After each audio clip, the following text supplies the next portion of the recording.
I thought moving here was a fresh start for both of us. But apparently, my wife needed a worse version of me to fit in. We moved 3 weeks ago.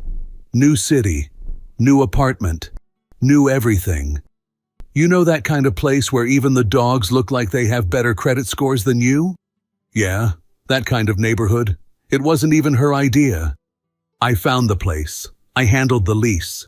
I spent 2 weekends assembling furniture that came with instructions written by someone who clearly hated humanity. I figured out parking, utilities, internet, all the boring adult stuff that somehow only becomes visible when it goes wrong. She just had to exist in it. And at first, she did. She was a little quiet, a little out of place, walking around like she wasn't sure if she was allowed to touch things, comparing herself to women who somehow look like they wake up already styled. I didn't think much of it. New environment. Takes time. Everyone here just seems so put together, she said one evening, scrolling through some local group chat she'd been added to. They've had more time to pretend, I told her. Give it a month. She smiled. Not fully convinced, but enough. That was before the neighbors. First contact happened in the elevator. 3 of them. Perfect hair, perfect nails, that effortless kind of confidence that isn't actually effortless, but they've practiced it long enough to make it look that way. My wife straightened up the second they walked in. It was subtle, but I noticed. The way she adjusted her posture, the way her voice shifted half a tone higher when she said hello. They introduced themselves, names I forgot immediately, because they all sounded like they came with a LinkedIn profile. There was small talk. Where are you from? What do you do? How do you like it here? I answered like a normal human being. My wife answered like she was auditioning for something. Oh, we just moved here. It's been an adjustment, she said, with this small, self-aware laugh, like she was already aligning herself with them. One of the women, tall, blonde, the kind of smile that feels like it's measuring you, tilted her head. You'll get used to it, she said. You just have to set your standards. Otherwise, men walk all over you. She said it lightly, like a joke, but it wasn't a joke. I saw the way my wife nodded, not laughed, not brushed it off, nodded. Like she just got handed a rule book. We stepped out of the elevator, said our goodbyes, and walked to the apartment. The door barely closed behind us when she said, "They seem nice." "Sure," I said, "if you like people who sound like a podcast about themselves." She smirked, but it didn't land the same way it usually did. "I think they just know what they want," she said. "Yeah," I replied. "Mostly other people to agree with them." She didn't answer. That should have been my first clue. The next few days, she kept running into them. Coffee downstairs, quick chats in the courtyard, a couple of "you should come by sometime" invitations that sounded casual but clearly weren't. And slowly, things started shifting. Nothing dramatic, just small edits. We'd be talking, and I'd say something, and she'd jump in. That's not exactly how it happened.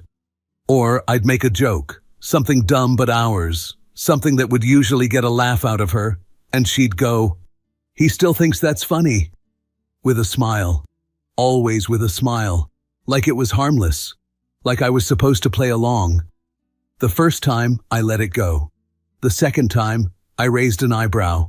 By the third, I started noticing a pattern. It wasn't what she was saying. It was who she was saying it for. Because every time those little comments slipped out, her eyes would flick sideways, checking reactions. And every time one of them smirked or laughed or gave that subtle nod of approval, she lit up. One evening, we ran into them again in the courtyard. They were sitting around one of those outdoor tables, drinks in hand, talking about, I don't know, something expensive. She got invited to sit. I joined because, I live there too. At some point, one of them asked what I do. I told her. Straight. Simple. Before I even finished the sentence, my wife leaned in slightly. "He's not really like the guys here," she said, laughing softly. There it was. Not really like the guys here. I turned my head slowly. Not enough to make it a scene, just enough to look at her. She didn't look back. She was already watching them, waiting. One of the women raised an eyebrow. "In what way?" she asked. And my wife, who used to defend me in arguments I didn't even know I was part of, shrugged lightly. "He's just different." That word did a lot of work. It said everything without saying anything, and they all got it. There were smiles, polite ones, slightly amused. Conversation moved on, but something stayed. I didn't call it out, not there, not in front of them, because that's not how you win those moments. You don't fight for dignity in a room where people are already betting against you. Later that night, back in the apartment, I was leaning against the kitchen counter while she scrolled through her phone. "You've been saying that a lot lately," I said. She didn't look up. "Saying what?" "That I'm different." She let out a small laugh. "Oh my God, are we really doing this?" "Doing what?" "Overanalyzing everything I say." I tilted my head. That wasn't an answer. She sighed, finally putting the phone down. "I didn't mean anything by it," she said. "You're just not like them." "Not like who?" "The men here. And that's a bad thing?" "I didn't say that." "You didn't have to."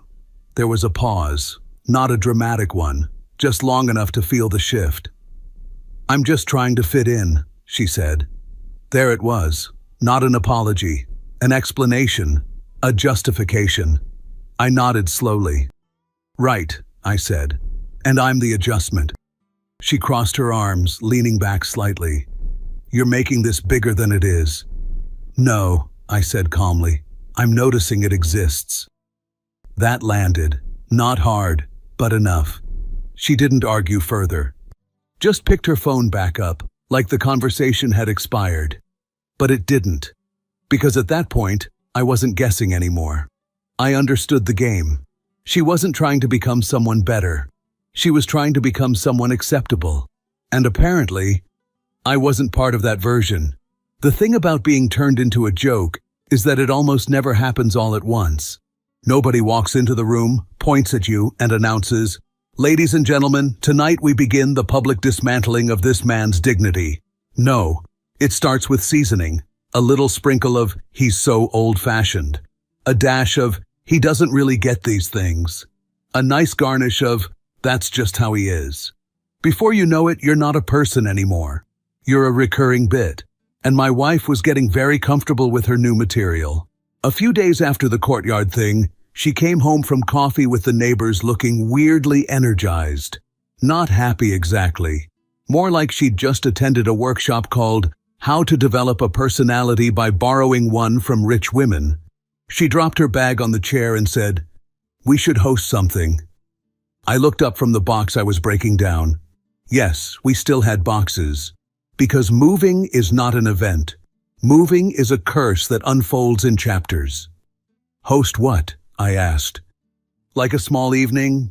Drinks? Food? Nothing crazy." I glanced around the apartment. There was still a lamp on the floor because I hadn't assembled the side table yet. We had one wall with art and another wall with the emotional emptiness. Nothing says, "Welcome to our home," like half a living room and a mysterious box labeled bathroom that somehow contains HDMI cables. She ignored that. "I mean it," she said. "It would be good for us. We need to actually get to know people here." I put the flattened cardboard against the wall. "Sure," I said. "We can host." Her face brightened, then immediately shifted into management mode. "Okay, but we need to do it properly." There it was. Properly. A word that, coming from my wife, used to mean, "Let's not forget napkins." Now it sounded like a corporate rebrand. For the next week, she treated that little housewarming dinner like we were hosting foreign diplomats, and one wrong cheese choice could start a war. She made lists. She changed the list. She made lists for the list. At one point, I saw her staring at 3 different kinds of olives like one of them had personally betrayed her. "Do we really need all this?" I asked. She didn't look up. "Yes. They're neighbors, not a royal inspection." "You don't get it." That sentence showed up a lot. "You don't get it." It became her new favorite phrase. I didn't get the food.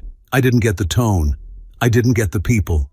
I didn't get that here, apparently. Wine needed to have a backstory, and not just taste like something you wouldn't use to remove paint. 2 nights before the party, she stood in our bedroom while I tried on a shirt. A shirt I owned. A shirt I had worn many times without causing public panic. She looked at it like I had wrapped myself in a gas station receipt. Maybe not that one. I looked down. What's wrong with this one? It's just a little casual. It has buttons. So does a pajama top. I stared at her. That comparison hurt more than it needed to. She walked to the closet and started searching. Where the dark blue one? The dark blue one makes me look like I'm about to deny someone a bank loan. It looks clean. This one is clean. It looks more polished. Polished, I repeated. Great. I'll try to reflect light. She didn't laugh. That was another thing. My jokes had stopped being jokes to her. They were now inconveniences. She pulled out the dark blue shirt and handed it to me. And maybe don't do too many of those comments tomorrow. What comments? You know, the sarcastic ones. I blinked. You married me voluntarily. I know. You met me like this. Yes, but sometimes you can be a lot. A lot of what? She sighed. Just don't make it weird, okay? That one actually made me stop. Not because it was loud, because it was casual. Like she wasn't even aware of what she had said. Like I was some unstable dog she hoped wouldn't bark at guests. I took the shirt from her hand and laid it on the bed. Define weird. She rolled her eyes. Please don't start. No, I'm interested. Weird like making jokes? Weird like having opinions? Weird like existing without matching the local husband catalog? That's not what I meant. That's becoming your favorite sentence. She looked at me sharply. I'm just asking you to be normal for one night. I laughed once. Normal, I said. Interesting. You know what I mean. I really don't think you know what you mean. She crossed her arms. You're being defensive. No, I said. I'm being warned in my own bedroom. That shut her up for a second. She softened her face then. Not fully, just enough to make it look like she was the reasonable one. I just want the evening to go well. Then maybe try not treating me like a liability. Her mouth opened, closed. Then she looked away. I don't treat you like a liability. I held her gaze. She knew. But knowing meant admitting it. And admitting it meant looking at herself without the filter her new friends had handed her. So instead, she went back to the safe place. Details, plates, glasses, candles, music. Anything except the truth. The evening of the party, she transformed. She performed. She moved around the apartment like she was the host of a lifestyle show where every cushion had emotional significance. The food was arranged on boards, not plates. Boards. Because apparently cheese becomes wealthier when you put it on wood. There were little bowls of things I couldn't identify. Nuts, spreads, tiny vegetables that looked like they came from a dollhouse garden. I helped because I'm not useless, despite recent branding efforts. I set up drinks, cleaned the kitchen, adjusted the lighting, carried chairs, and quietly removed the price tag from a decorative vase she'd forgotten about. You missed one, I said, holding it up. She turned, saw the tag, and actually gasped, like I had discovered state secrets. Give me that. You're welcome. She took it from me and whispered, please don't joke like that tonight. I smiled. Oh, I'm sorry. Was the vase listening? She gave me the look. That look wives give when they're not angry enough to start a fight, but definitely filing paperwork inside their head. Then the doorbell rang. Her entire face changed. Instant warmth, instant charm, instant version of herself that had apparently been waiting backstage. Hi, she sang as she opened the door. The neighbors came in one by one, the blonde one from the elevator. Her name was Vanessa. There was Marcy, who had the energy of someone who says, we need to circle back, in personal relationships. And Tessa, who seemed sweet at first until you realized she smiled hardest when someone else was uncomfortable. Their husbands came too, polished men, clean watches, expensive shoes. The kind of guys who hold glasses by the stem and say things like, "We've been looking into property up north," as if the rest of us were supposed to applaud. I shook hands, introduced myself, normal human behavior. Vanessa's husband, Graham, looked me up and down in half a second and decided whatever he decided. "Nice place," he said. "Thanks," I replied. "I only screamed into one cabinet while assembling it." He stared. Tessa laughed. My wife's eyes flashed toward me like a warning flare. Too late. The joke had already left the building. People settled in. At first it was fine. There was music, glasses clinking. My wife floated between people, glowing under all that attention. And I'll admit it, part of me was happy for her. That's the annoying thing about loving someone. Even when they're acting like they've recently been possessed by a homeowners association, you still remember the person underneath. I watched her laugh with them, relax, feel included. And for a while, I thought maybe I'd been too harsh. Maybe this was just insecurity. Maybe the little comments were clumsy attempts to adapt. Maybe tonight would prove she could fit in without shrinking me to do it. Then Graham asked how we ended up here. I started answering. "Well, we'd been looking for a while. I found this listing kind of randomly, actually. The landlord was—" "Oh, he makes it sound so strategic," my wife said, smiling at the group. "He saw a decent kitchen and parking and basically declared victory." Small laugh. I looked at her. She kept going. I had to be the one thinking about whether the area actually matched what we wanted. That was interesting. Because she had seen the apartment for the first time after I had already narrowed everything down, scheduled the viewing, spoken to the landlord, compared prices, checked commute times, researched safety, and done every unsexy logistical task that keeps life from collapsing into a swamp. But sure. She had looked at the backsplash and spiritually approved the zip code.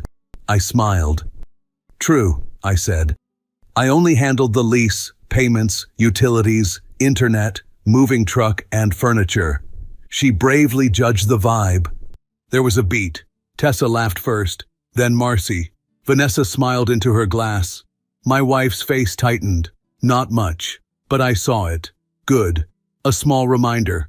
I wasn't furniture. I could speak. For a few minutes after that, things balanced out again. People laughed, moved on, picked up other threads of conversation. Someone started talking about travel, someone else about work, the usual background noise of people trying to sound just interesting enough without revealing anything real. I stayed in it. Not leading, not hiding. Just present. That was always my style anyway. You don't need to dominate a room to have a place in it. You just need to not let someone quietly remove you from it. My wife, on the other hand, had fully stepped into whatever role she thought this evening required. Her posture changed, her tone sharpened, even the way she held her glass felt intentional, like she'd studied it. And every time she spoke, there was that half-second delay before the words landed, just enough to check if they would. At some point, the conversation drifted toward relationships.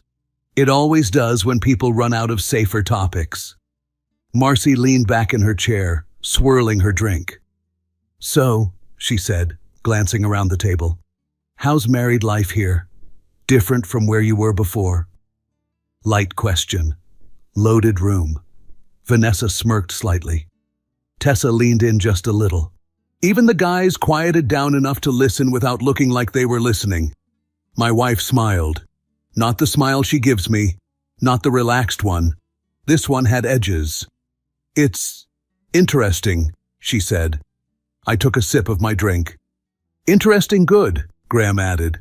"Or interesting like you're still figuring it out?" My wife let out a soft laugh. "Oh, definitely still figuring it out." She glanced at me, then back to them. "I think moving here just makes you reassess things." I tilted my head slightly. "Reassess what, exactly?" But I didn't interrupt. Vanessa jumped in, nodding. "That's normal. This place has a way of raising your standards." Standards. That word had been doing laps in my wife's head for weeks now. She nodded, almost instinctively. "Yeah," she said. "Exactly." Tessa smiled, resting her chin lightly on her hand. "So, are men like him common where you're from?" There it was, clean, direct, delivered like curiosity, wrapped in just enough politeness to pass. The kind of question that isn't about the answer. It's about what you're willing to say out loud. I felt the shift in the air, not dramatic, just that subtle tightening, like everyone leaned forward half an inch without moving. I didn't look at my wife. I didn't need to. I could feel her deciding. There's a moment in conversations like that, a tiny one, where you either protect the person next to you or you trade them for approval. She chose quickly. She smiled, took a small breath, and said, "I didn't think I'd end up with someone like him." Soft, almost playful, like it wasn't supposed to hurt, like it was just an observation. There was a brief pause, then a few light laughs. Nothing explosive, just enough. Enough to land, enough to stick. I set my glass down, carefully, not because I was angry, because precision matters in moments like that. I finally looked at her. She wasn't looking at me. She was watching them, waiting, and they gave it to her. The smiles, the reactions, the subtle approval, that small social reward she'd been chasing all night. That's when it clicked fully. Not the fact that she said it, the fact that she needed it to work, that she needed them to see her a certain way, even if it meant adjusting me to fit the narrative. I let the silence stretch just a little longer than comfortable. Not enough to make it awkward, just enough to make it noticeable. Then I reached for my glass again, took a sip, and set it down. "All right," I said calmly. "Quick reset." The room shifted. Conversations paused, eyes moved. My wife blinked, caught off guard. I leaned back slightly, relaxed, like I wasn't about to say anything important, which, ironically, made it land harder. "We moved here 3 weeks ago," I said. Simple, neutral. "I found this place, set everything up, handled the move. I didn't rush it, didn't stack the words. Just let them sit, one after the other. No emotion, just facts." A couple of the guys nodded slightly. Then I looked around the table, not aggressively, just directly. And I'm not a punchline. No smile, no edge, just clarity. The kind you don't have to raise your voice to deliver. Silence. Real silence this time. The kind where nobody rushes to fill it. My wife's face changed, not dramatically. But the performance dropped for a second. Just a second. Enough to see the person underneath realizing something had gone off script. Vanessa looked down at her drink. Marcy shifted in her seat. Tessa's smile didn't disappear, but it froze. Graham cleared his throat lightly, like he was about to say something, then decided against it. Good call. I picked up my glass again, took another sip, then, like nothing had happened. "Anyway," I said, gesturing lightly around, "welcome to our place." That broke it. Conversation resumed, slower at first, more careful. But it moved. Because that's what people do when something real cuts through their little social theater. They step around it and keep going. My wife didn't speak for a bit. She stayed engaged, nodded, smiled when needed. But something had shifted. She wasn't leading anymore. She was recalibrating.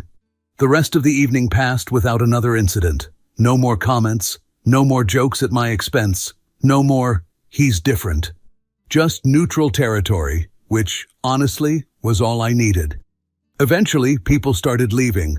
Polite goodbyes, light hugs, promises to do this again sometime, which statistically translate to, "We will see each other accidentally in the elevator and pretend that counts."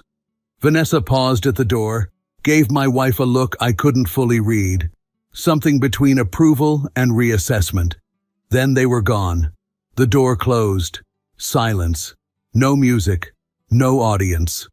My wife stood in the middle of the living room, arms slightly tense at her sides. Then she turned to me. "You embarrassed me."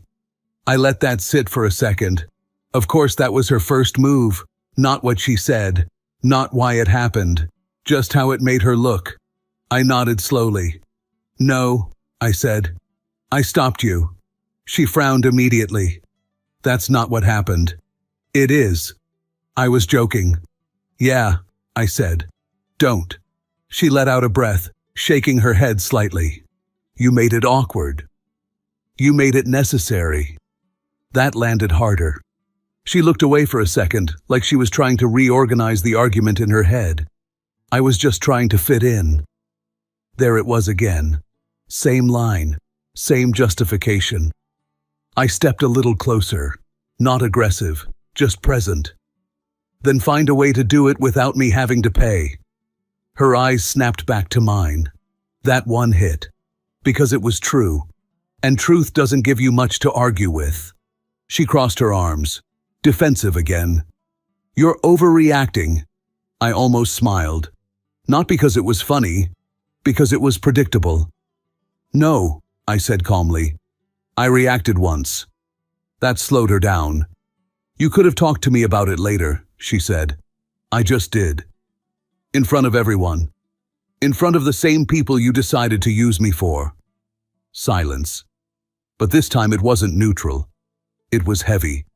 She opened her mouth, closed it, looked around the apartment, at the carefully arranged boards, the glasses, the details she'd obsessed over, like she was trying to find support in the room itself. There wasn't any, because none of that mattered anymore. Finally, she said quietly, You don't understand how hard this is for me. I exhaled once. I understand exactly what it is, I said. You want to belong here. She didn't deny it. You just picked a really bad way to do it. Her eyes dropped slightly. I didn't push further. Didn't need to. Because the point wasn't to win the argument. It was to reset the rules. And that part was already done. The silence after that wasn't loud. People always imagine tension as something explosive. Raised voices, slammed doors, dramatic exits. But that's not how it usually works when something actually matters. The kind that changes things doesn't announce itself.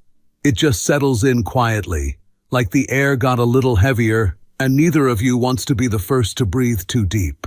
She didn't say anything else that night. Neither did I. We cleaned up side by side, but not really together. She gathered the glasses while I wiped down the table.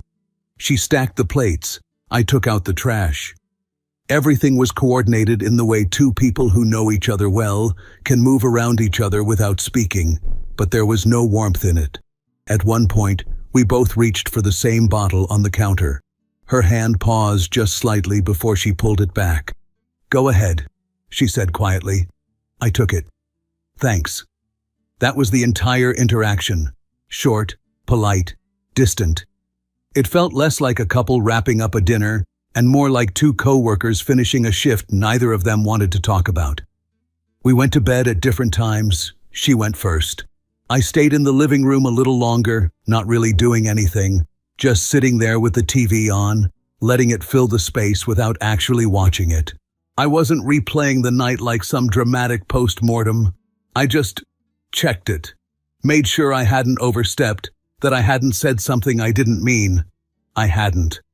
By the time I went to bed, she was lying on her side, facing away from my side of the bed, not asleep. I lay down on my side, leaving that same invisible distance between us.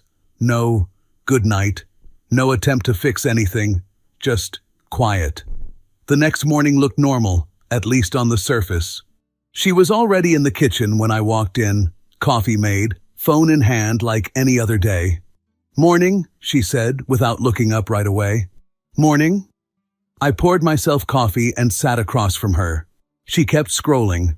I took a few sips, waiting for the usual background conversation to start. The small, automatic things people say when they're comfortable around each other. It didn't come. After a moment, she glanced up. Do you want eggs? I'm good. Okay. And that was it. No follow-up.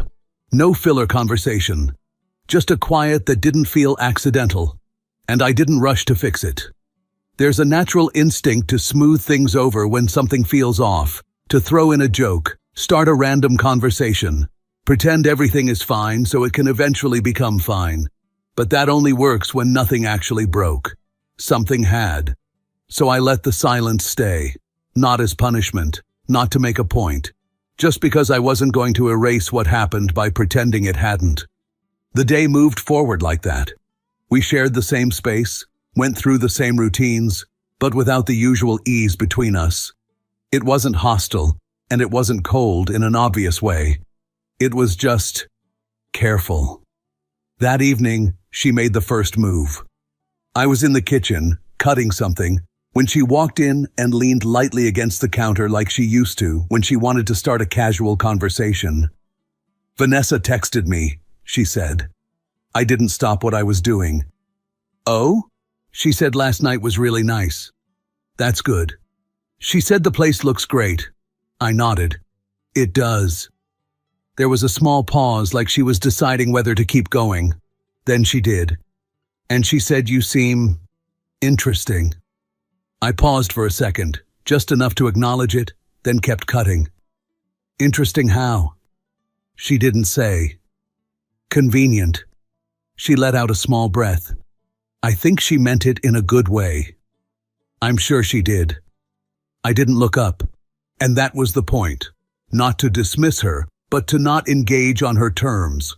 She was testing the ground, trying to steer things back to something light, something manageable. I wasn't going to follow that version of the conversation. After a few seconds, she pushed herself off the counter.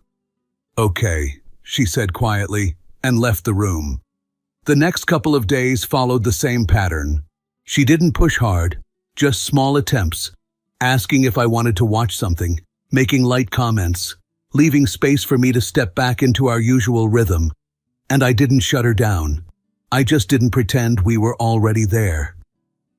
One evening, we ended up on the couch together. She turned on a show, something we probably would have watched together a week earlier without thinking about it. We sat on opposite ends, not deliberately, but not by accident either. At some point, something on the screen was meant to be funny.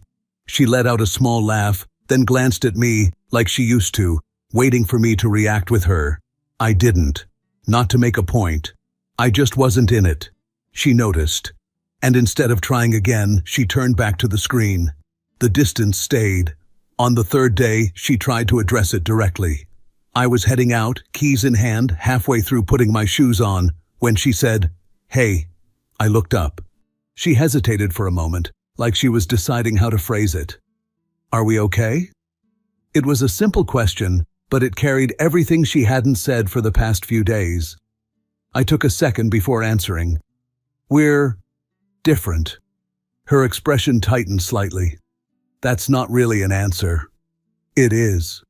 She crossed her arms, not aggressively, more like she needed something to hold on to. "I don't like this. I didn't like last week." That landed. She exhaled slowly. "Are you going to keep being like this?" "Like what?" "Distant." I shook my head. "I'm not distant. I'm just not ignoring what happened. That doesn't mean we have to act like strangers." "I'm not acting like a stranger," I said calmly. "I'm just not pretending nothing happened." She held my gaze for a moment, trying to figure out where things stood now, what was still okay, what wasn't. "Okay," she said finally. I nodded once and left. When I came back later that day, the apartment felt different.